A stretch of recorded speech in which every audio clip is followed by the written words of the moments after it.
Bom dia. Bom dia. Hoje eu e os meus colegas Gonçalo e a Mariana estaremos à conversa com a professora Ana Costa, licenciada em Economia pelo ISEC, mestre em Desenvolvimento e Cooperação Internacional pela mesma instituição e ainda doutorada em Economia pelo ISCTE, onde é agora professora auxiliar. Aqui leciona unidades curriculares como Introdução à Ciência Económica e a Economia Comportamental, que é no fundo o que nos traz hoje aqui, e quero desde já agradecer à professora pela sua participação. Não, eu também agradeço o vosso convite, não é? É sempre com muito interesse que eu colaboro com este tipo de iniciativas portanto, parece-me excelente. Estou aqui pronta para as vossas questões. Então, nessa nota, vamos começar. Na sua opinião, porque é que é importante estudar a economia comportamental? A economia comportamental traz para cima da mesa, não é? No fundo, traz novamente para a luz da ribalta o indivíduo. Isto pode parecer estranho porque o que nós ouvimos mais, ou o que é preponderante na economia neoclássica, no modelo de escolha racional, é o centramento sobre a escolha individual. Mas, na verdade, o indivíduo da economia neoclássica é um ser pouco presente, relativamente ausente, não é? Porque é alguém que, tendo preferências que são dadas, não é? E consistentes, não é? E face a essas preferências dadas e consistentes, decidindo com base num critério de maximização, a escolha funciona quase como se fosse a escolha de um autómato. E, portanto, o indivíduo propriamente dito, com todas as suas fragilidades, limitações, com aquilo que é decidir face a contextos que são incertos, instáveis, não é? Não está presente. E, portanto, a economia comportamental faz entrar o indivíduo, não é? Com todos estes elementos que me parece fundamental quando nós queremos perceber a forma como, de facto, as pessoas tomam decisões em contextos reais, como perceber um pouco melhor as organizações, os mercados. Portanto, acho que é fundamental tendo presente esse objetivo.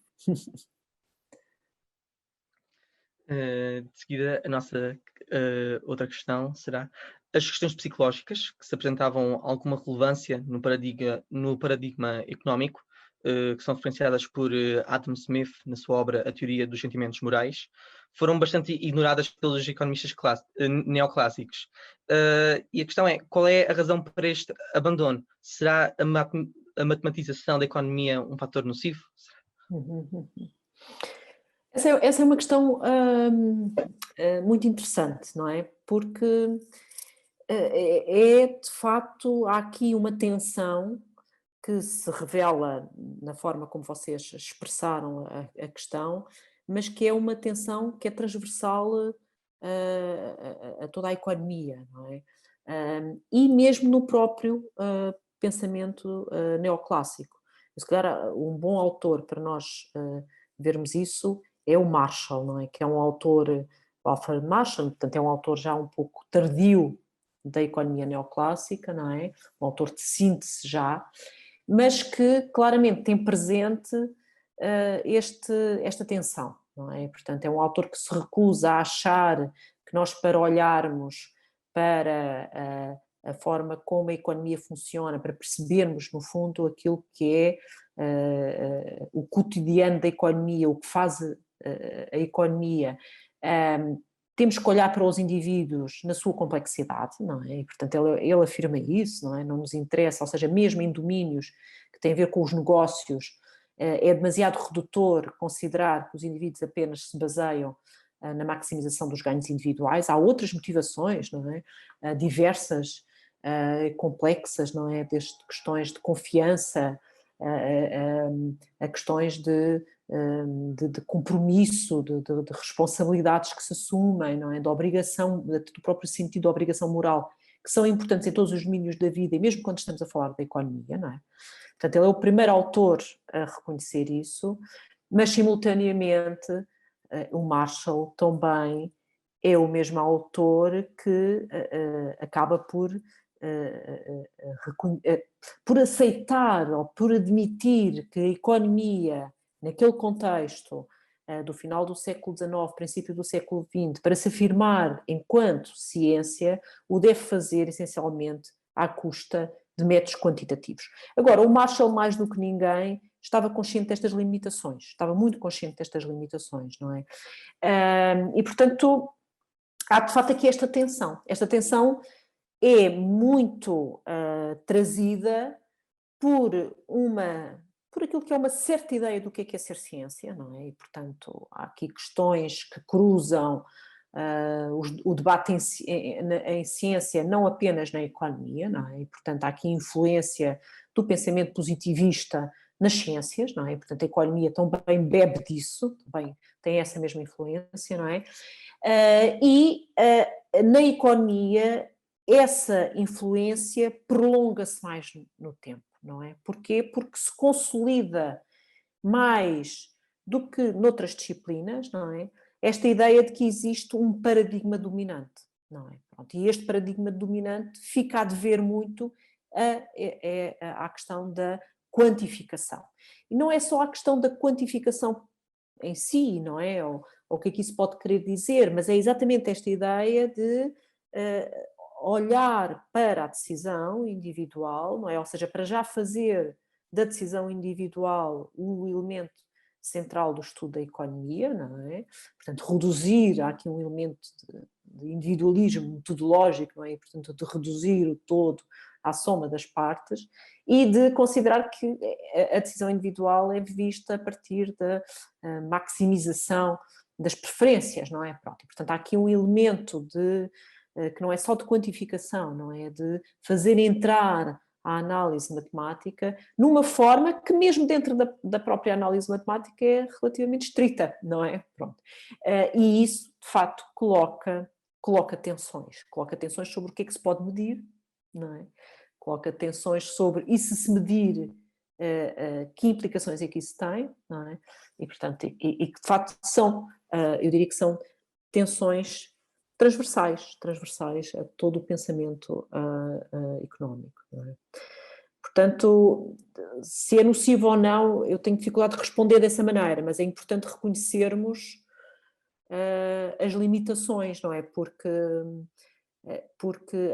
como é que o Marshall saiu desta tensão, não é? Como é que os outros autores daquele contexto saíram daquele contexto teórico, não é? Histórico, saíram desta tensão. Foi dizendo, ok, então vamos dizer que a economia trata aqui de determinados aspectos, trata aqui, não é? Vamos dizer que é possível delimitar a economia, não é? E todos eles fizeram isso. A economia era o quê? A economia era a economia pura. Depois havia outras economias, não é? Havia a economia social, havia a economia aplicada, havia a economia política. Eles deram nomes a isso, estão a ver? E é interessante ver, por exemplo, o Walras, não é? Que vocês conhecem, do equilíbrio geral. Na verdade, o Walras, grande parte da sua vida foi dedicada ao estudo da economia social. Ou seja, eles depois, enquanto investigadores, enquanto académicos, dedicaram mais energia e mais tempo, ou pelo menos alguns deles, não é? A estudar essas outras economias, estão a ver? Mas, no fundo, operaram e resolveram o dilema na base dessa delimitação, ou seja, nós temos a economia pura é o domínio do homo económico, não é? Da maximização, não é? É o domínio do quantificável apenas e do axiomático, em certo sentido, e depois temos as outras economias, não é? Pronto. Agora, esta estratégia de delimitação também tem limites, não é? Exatamente nessa linha, não se ficou pela economia, abrangeu outras áreas. Entre outros economistas dessa mesma geração com boas intenções sobre o comportamento humano, Keynes era particularmente perspicaz. Ele dizia que as emoções, ou o que ele chamava de animal spirits, desempenhavam um papel bastante importante na tomada de decisão, incluindo decisões de investimento. Mas apesar de contributos como estes, as finanças desviaram-se um pouco para análises mais quantitativas, deixando a parte mais qualitativa de fora. Como é que estes contributos mais atuais da economia comportamental e finanças comportamentais podem enriquecer a área? Uhum. Para vos responder, se calhar vou um bocadinho só atrás, vou ao próprio Keynes, ao início da vossa questão, porque o Keynes faz entrar as emoções, não é, na análise, e até a questão da importância das convenções, não é, e do discurso, não é, como tudo isso influencia a economia, exatamente porque o Keynes está muito consciente de que os sistemas económicos são sistemas abertos, não é? Ou seja, o que eu quero dizer com isto, não são sistemas fechados, controlados, como nós conseguimos ter em laboratório, não é? São sistemas abertos. E são sistemas abertos porque têm a ver, inevitavelmente, com a questão da própria história, não é? Porque têm a ver, inevitavelmente, com tudo o que nos remete para a arbitrariedade da decisão humana, não é? E das paixões humanas, não é? E também com a questão da incerteza, da instabilidade. Não é? Sistemas abertos são sistemas estáveis, não é? Pronto. E, portanto, esta questão da incerteza e da instabilidade é fundamental, não é?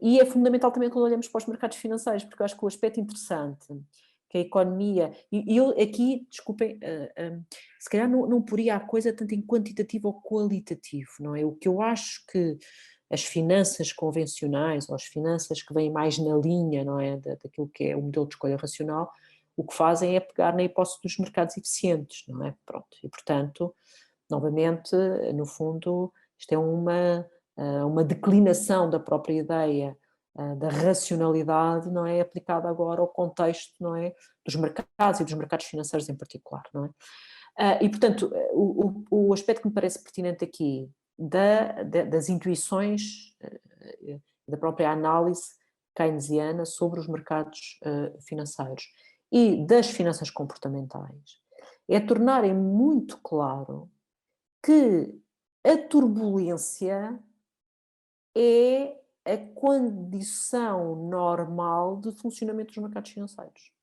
não é? Pronto, ou seja, a turbulência não é uma exceção, não é? Não, a turbulência é um elemento intrínseco do funcionamento dos mercados financeiros, não é? Pronto. E, portanto, no caso das finanças comportamentais, isso é, de facto, um domínio de aplicação muito interessante, ou seja, um domínio de aplicação de um conjunto de teorias comportamentais sobre a racionalidade limitada, não é?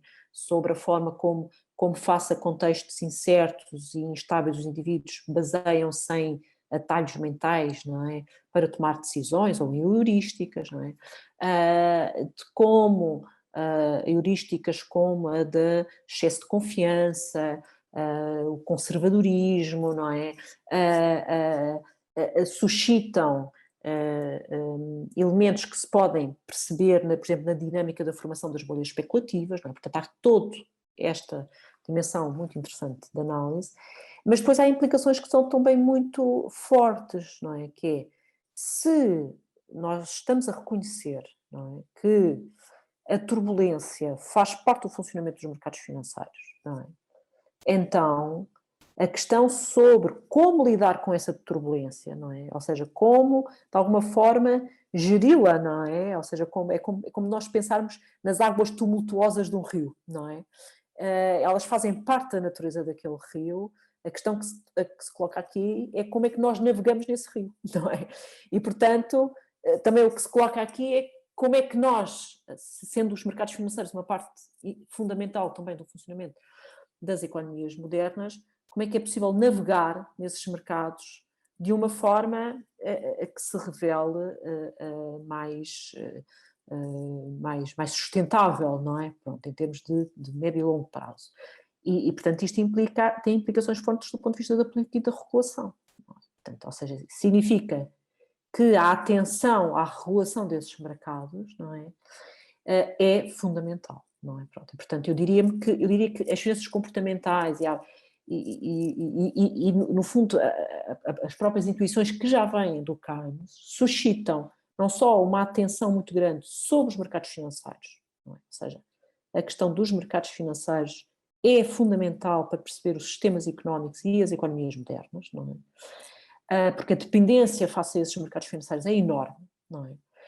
e, simultaneamente, é preciso entendê-los na sua turbulência, não é? Portanto, a turbulência é, de facto, um elemento intrínseco desses mercados e, portanto, é preciso também reconhecer as consequências disso, nomeadamente do ponto de vista da política e da regulação que é necessário pensar, não é? Para conseguir conter essa turbulência dentro de limites que não sejam limites que se venham a revelar perniciosos para o funcionamento do sistema económico, não é? Pronto. E a crise de 2007 e 2008 foi um contexto em que isso se tornou mais evidente, não é? Pronto. E, portanto, que estas teses keynesianas, não é? O próprio interesse pelas finanças comportamentais e outros autores, como por exemplo o Minsky, não é? Outros autores na linha de Keynes, que vieram tratar sobre as questões da instabilidade financeira, se tornaram, não é?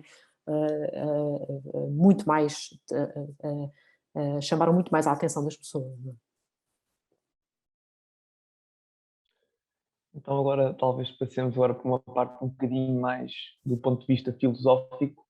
A economia comportamental apresenta-se ligada a uma corrente, digamos, paternalista liberal ou liberal paternalista, que assenta no pressuposto da livre escolha dos indivíduos, mas tem em conta a influência das instituições públicas e privadas no sentido de ajudar os indivíduos a tomar decisões, sem que para isso reduzam a sua liberdade de escolha. Acredita que seja uma terceira via na questão da intervenção estatal, podendo acabar talvez com este trade-off entre liberdade individual e planificação estatal e conseguir, digamos, encontrar um equilíbrio entre estas duas linhas de pensamento? É assim, eu diria que se calhar, mas não vou entrar por aí, não é? Porque acho que isso era uma outra discussão, não é? Mas diria que se calhar, diria que o trade-off pode não se colocar exatamente assim, não é? Ou seja, o trade-off colocado dessa maneira suscita também debate, só isso seria motivo para debate, estão a ver? Pronto. Agora, relativamente à questão da arquitetura da escolha, do paternalismo libertário, não é? Há aqui um aspecto que se relaciona diretamente com questões fundamentais da economia comportamental, não é? Portanto, ou seja, se a economia comportamental chama a atenção para a questão da racionalidade limitada, isso de alguma forma torna visível esta questão de que os indivíduos são vulneráveis, não é? São vulneráveis à forma como a decisão é apresentada, não é? Ao contexto da tomada de decisão, não é? Significa que a ideia da soberania do consumidor fica condicionada, não é? E, portanto, é claro que isto coloca a questão de então o que fazer, não é? Ou seja, não podemos, por exemplo, assumir que as pessoas de facto se comportam como, por exemplo, a teoria do ciclo de vida e outras teorias, não é? Acerca do comportamento dos indivíduos no que se relaciona mais com as questões de consumo e poupança, não é?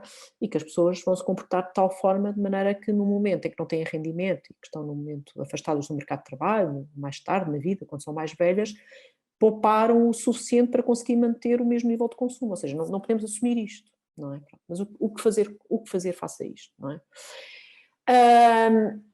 E de facto, a abordagem do paternalismo libertário e outras abordagens neste cruzamento da economia comportamental com as políticas e com a política pública têm ganho cada vez maior interesse, não é? Ou seja, no fundo há aqui, eu até diria que é uma área relativamente sexy, não é? Em que nós vemos aparecer, de facto, vários organismos, até consultoras, não é? Todas a operar nessa área. Estão a ver? Pronto. Agora, isto quando convém perceber um pouco melhor alguns elementos também que estão aqui por trás, não é? Do ponto de vista do contexto, não é? Para já há aqui um debate que é um debate que se faz muito no contexto norte-americano, não é? Porquê? Porque a maneira como nesse contexto se coloca a questão da intervenção do Estado é muito específica, é muito própria, não é? Por exemplo, o exemplo que eu há pouco vos estava a dar da questão da poupança é um problema que, na maior parte dos países europeus, não se coloca exatamente desta maneira. Porquê? Porque, por exemplo, estes países já têm, alguns deles, não é? com formas diferentes depois no seu figurino institucional, mas têm esquemas de segurança social, não é? Que garante às pessoas que no momento em que ficam afastadas do mercado de trabalho têm rendimento, não é? Pronto. E isso, no caso dos sistemas públicos, isso é feito de uma forma compulsiva, não é? Portanto, ou seja, no fundo, há uma decisão que não é tomada pelos indivíduos, não é? É a própria decisão do arranjo da política, não é? E que garante que, no fundo, as pessoas estão a descontar, não é? A parte do seu rendimento, e que isso, numa lógica de solidariedade, não é? Entre trabalhadores, não é? E entre gerações, isso significa a possibilidade do acesso à reforma, não é? Pronto. Portanto, há aqui um debate que é um debate que tem mais saliência em determinados aspectos, não é? Estão a ver, no contexto norte-americano, porque, de facto, a própria questão da intervenção do Estado, não é? É também muito particular nesse contexto, não é? Portanto, estamos a falar de um sistema capitalista, não é? Que é diferente, não é? Comparando com sistemas capitalistas de outros países europeus. Depois, há outro aspecto aqui importante, que é, nós sabemos bem que estamos num contexto em que a pressão sobre a ação dos Estados é grande, não é? E agora também podemos ver isso pelos olhos do contexto que é, nomeadamente, da experiência de integração europeia. O que é que eu estou a dizer? Estou a dizer que não só há questões que se colocam do ponto de vista transversal, não é? Que tem a ver com questões da circulação dos capitais, não é? Que tem a ver com as dificuldades como os Estados se colocam face a essa circulação de capitais, não é? E portanto, até onde podem ir e conseguem ir, não é? Nos seus instrumentos de intervenção, não é? Tem a ver com a pressão que isso coloca do ponto de vista de políticas, no sentido da necessidade de contenção da política orçamental e de finanças públicas estáveis, não é? Novamente aqui na interação que se coloca entre mercados financeiros e os próprios Estados, não é? E, portanto, todo este contexto é favorável a quê? Uma certa filosofia de intervenção que está muito na base do paternalismo libertário, não é? Que, no fundo, não implica intervenções muito estruturais da parte do Estado e das políticas públicas. Estão a ver? Pronto. Portanto, esta ideia do nudge, do dar um empurrãozinho, é um pouco também isso, não é? Por isso é que ela também... Aliás, os próprios autores, o Cameron e outros, eles reconhecem isso, não é? Quando eles dizem, no fundo... isto é um discurso favorável, no contexto norte-americano, é um discurso favorável aos conservadores, não é? Porquê? Porque a ala mais conservadora, mais resistente face à possibilidade de aumento da despesa pública, não é? Apresentar um conjunto de iniciativas que se apresentam com a possibilidade de resolver problemas, sem isso implicar intervenções muito de fundo, não é? Muito estruturais e também com maior esforço financeiro de investimento público, torna-se algo atrativo. Estão a ver? Pronto. Portanto, este também, e por isso é que vocês, por exemplo, se vocês forem ver até o próprio Banco Mundial, não é? Os relatórios do PNUD, não é? Há um relatório, penso que é o relatório de 2015, que na verdade trata, ou procura tratar um conjunto de problemas, como a fome, não é? E outros problemas dos países em vias de desenvolvimento, em torno desta ideia da arquitetura da escolha do nudge, não é? Novamente, o que está aqui em causa é a mesma ideia da atratividade, não é? Ou seja, com pouco, não é? Com poucos ovos, conseguimos fazer grandes omeletes, não é? É um bocadinho a ideia que está por aqui. Agora, isto levanta dúvidas, estão a ver? Portanto, há várias reações. Há reações que aparecem do lado das perspectivas mais libertárias, que vêm dizer que, na verdade, o paternalismo libertário é condicionador da liberdade individual. Não é? Pronto. Portanto, que a ideia do nudge, não é? E do dar um empurrãozinho é condicionadora da liberdade individual, não é? E que, no fundo, atua também na ideia de uma certa normalização das preferências, não é? E, portanto, suscita também reações por parte das alas mais libertárias. Por outro lado, há também críticas que vêm surgindo e que não é este tanto o foco é que estas políticas pode-se correr o risco de, por fazerem crer que é possível, afinal, fazer omeletes sem muitos ovos, afastem o foco da ação da política e do próprio debate para um conjunto de intervenções que, na verdade, não resolvem os problemas de fundo. Não é? Estão a ver? Esta é também uma questão muito importante. E, portanto, eu diria que é crucial perceber qual é o lugar deste tipo de intervenções. Eu, com isto, não quero menosprezar estas intervenções. De facto, eu acho que há aqui um potencial, porque acho que há aqui um elemento interessante, que é, se a política pública tem como finalidade mudar comportamentos, é claro que os pressupostos comportamentais da própria política têm que ser tidos em consideração, não é? Portanto, ou seja, se a política pública quer mudar comportamentos, mas baseia-se em pressupostos comportamentais que consideram que o indivíduo é um racional maximizador, é de esperar que o resultado dessa política, de facto, se revela afastado face àquilo que eram os objetivos iniciais da política, não é? Pronto. E, portanto, este é um potencial muito interessante destas políticas. Agora, é preciso perceber o seu lugar, não é? Qual é o seu contexto, qual é o seu lugar, não é? Porque eu parece-me também que podemos correr aqui um risco se o seu lugar aparece como substituindo, de facto, aquilo que é um discurso que tem que ser feito sobre aquilo que são as questões mais estruturais, não é? Ou seja, nós podemos pensar em nudges, em elementos de arquitetura da escolha, não é? E, portanto, aliás, o próprio debate tem vindo a evoluir, já não se trata apenas do nudges, não é? Por exemplo, em questões como energia, ambiente, transportes, não é? Levar as pessoas a usar mais o transporte público. Isso é fundamental, mas em determinados contextos, não é? Não será assim em todos os países, logicamente, mas em certos países, por exemplo, olhando para o contexto português, se calhar nós temos que fazer uma outra discussão também, que é preciso mais transportes e com maior qualidade, estão a ver? Ou seja, estas medidas, não é? Têm que ter lugar, mas não podem substituir aquilo que é um debate, não é?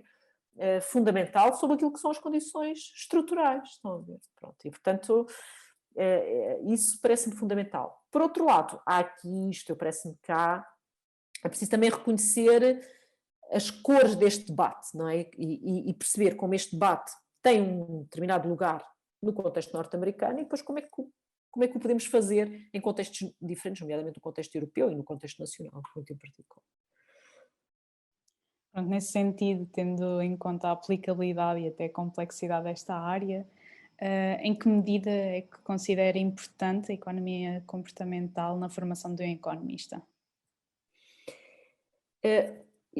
Eu acho que parece-me que é crucial, é crucial no seguinte aspecto.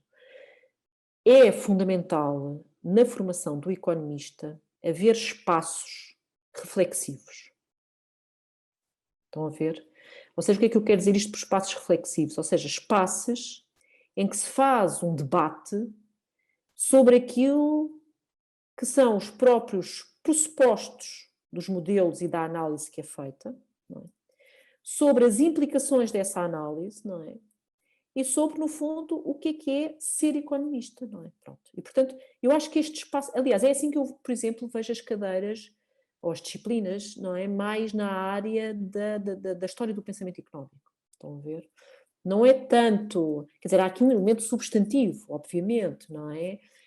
Mas o que estas cadeiras também proporcionam é a possibilidade de haver aqui um momento reflexivo sobre a construção do próprio pensamento, não é? E isto parece-me fundamental, porque, por exemplo, as formações em economia, nomeadamente ao nível da licenciatura agora, não é? Mas ao nível do mestrado passa-se o mesmo, não é? E muitas vezes até ao nível dos doutoramentos em economia, dos doutoramentos de fileira, existem muitas cadeiras de aplicação de métodos, por exemplo, nomeadamente métodos quantitativos, mas não existe uma reflexão metodológica, não é? Pronto. Sobre a natureza da aplicação desses métodos, sobre a possibilidade de outros métodos, sobre a adequação dos vários métodos face ao objeto de estudo. Estão a ver? Esta reflexão muitas vezes está ausente. Não é? Pronto. E o que acontece? Eu acho que isto tem-se vindo a acentuar, porque eu acho que porque as licenciaturas têm vindo a ser cada vez mais dadas num modo um bocadinho como o fast food, não é? Pronto, e portanto eu arrisco a dizer, não é, que o modo de ensino atual segue um pouco nessa linha, não é? E isto tem muito a ver com elementos que condicionam o modelo de ensino. Por exemplo, tem muito a ver com aquilo que é Bolonha e a redução das licenciaturas para 3 anos, não é? Portanto, ou seja, a redução das licenciaturas para 3 anos. O facto de as disciplinas serem todas semestrais, não é? No fundo, não só comprimiu, portanto, obrigou a que se discutisse, mas então, o que é que vai sair da licenciatura? Não é? Porque não é possível fazer em 3 anos o que se fazia em 4, não é? Depois, comprimir nesta lógica semestral, não é? Também, muitas vezes, implica que o espaço que se tem numa disciplina, por exemplo, de microeconomia, de macro, não é? Que se poderia ter para apresentar o modelo, mas ao mesmo tempo os pressupostos do modelo e discutir isso é cada vez menor, de facto, não é? Pronto. E por isso, eu parece-me fundamental neste contexto criar espaços reflexivos, não é? E é cada vez mais importante, estão a ver? Porque, ou seja, temos de contrariar um pouco esta tendência do imediato, do rápido, não é? Do modelo a seguir a outro modelo, estão a ver? Pronto, é preciso criar espaços de pensamento crítico. E eu vejo a economia comportamental como uma ferramenta nesse sentido. Nós, já que estamos também a falar da importância que é a economia comportamental para a formação de um economista, a disciplina de economia comportamental é optativa na nossa licenciatura. E então gostaríamos de perguntar se há perspectivas que venha a ser uma unidade curricular basilar do curso, ou acha que seria mais oportuno, assim, manter-se como está, opcional? Pá, eu estou a sorrir porque a cadeira já foi obrigatória, o movimento foi o contrário. Ou seja, portanto, a cadeira quando foi introduzida, e aqui quero deixar aqui um agradecimento à minha colega Ana Santos, não é? Porque a cadeira foi organizada por mim e por ela, não é? Ela na altura era docente do ISCTE, e portanto fez o doutoramento em Roterdão e tem uma tese interessante exatamente sobre a aplicação e o uso da economia experimental. E quando nós pensámos esta disciplina e quando a introduzimos no plano de licenciatura em Economia do ISCTE, ela era uma disciplina obrigatória. Estão a ver? Depois houve uma mudança do plano de estudo e ela passou a optativa. Eu devo dizer que na verdade, como a disciplina tem tido sempre uma grande adesão da parte dos alunos, não é? Ou seja, ela passou de obrigatória para optativa, mas de facto é uma disciplina que é sempre escolhida e tem sempre um número grande de alunos, ela continua a ter um espaço muito importante na licenciatura. Estão a ver? Pronto. E portanto acho que, de alguma forma, acho que ela se afirmou também dessa maneira, não é? Não se afirmou porque, ok, é obrigatória e os alunos têm que a fazer, mas afirmou-se porque, de facto, ela conquistou o seu próprio espaço e porque é, de facto, uma disciplina que é sempre muito escolhida pelos alunos, não é? E, portanto, eu acho que tem um espaço muito importante na licenciatura, não é? E, portanto, diria que no momento atual, na altura fez-se esse debate, não é? Eu diria que no momento atual esse debate pode não ser tão importante, não é? Pronto. Mas em termos históricos, a história foi um pouco ao contrário. Para finalizar, gostaríamos de saber se tem alguma sugestão de literatura que ache interessante e que possa recomendar para que nós também consigamos aprender um bocadinho mais sobre a economia comportamental. Ok, eu tenho aqui 2 livros que eu até fui buscar ali à estante. Um é assim um bocadinho, é um calhamaço que assusta um bocadinho, é assim um bocadinho lista telefónica, estão a ver? Mas é um livro muito interessante, importante, porque explora muito os cruzamentos da economia comportamental com a psicologia e com, no fundo, a parte das ciências comportamentais, não é? Que é este, The Construction of Preference, da Sarah Lichtenstein e do Paul Slovic, não é? Portanto, e é um livro que está na biblioteca do ISCTE, ok. E onde aparecem vários autores da economia comportamental, mas também outros autores das ciências comportamentais, das ciências cognitivas, não é? O outro, que é também muito interessante, e eu falo muitas vezes do Gingerenzer nas aulas de economia comportamental, é este livro, que é um trabalho já mais antigo deles, não é? Do Gingerenzer e do Reinhard Selten, Bound Rationality, que é também um livro muito interessante. Depois, porque acho que também é importante dar espaço aos autores nacionais, eu convido-vos a explorar a página da Ana Santos. Não é? Há pouco estava a falar da Ana Santos e a prestar-lhe o meu agradecimento, e convido-vos a explorar a página dela. Porque na página dela vocês têm de facto, eu vou só aqui em particular chamar a atenção para os artigos que ela publicou em 2007, 2009 sim, e 2011, não é? Portanto, eu estou a falar do artigo, tudo em revistas muito interessantes, estou a falar do Journal of Economic Methodology, portanto, o artigo dela de 2007, exatamente sobre a economia experimental, não é?